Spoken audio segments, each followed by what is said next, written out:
కర్మమే నిజమైన పూజ.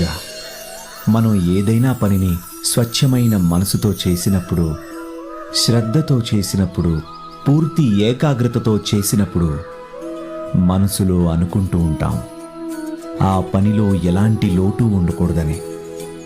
ప్రతిసారి మనల్ని మనం మునుపటి కంటే మెరుగ్గా నిరూపించుకోవాలనుకుంటాం. అలాంటి కార్యమే నిజమైన పూజ అనిపించుకుంటుంది. పూజకు అర్థం ఉపాసన లేక వ్రతాలు చేయటం కాదు. భయంగా త్వరగా విధి విధానాలు పూర్తి చేయటం కాదు. ఒక దేవుణ్ణి విడిచి మరో దేవుడికి చేయాలన్న తాపత్రయం, ఇవేం పూజ అనిపించుకో. మనకు మన చుట్టుపక్కల భగవంతుడు కనిపించడు.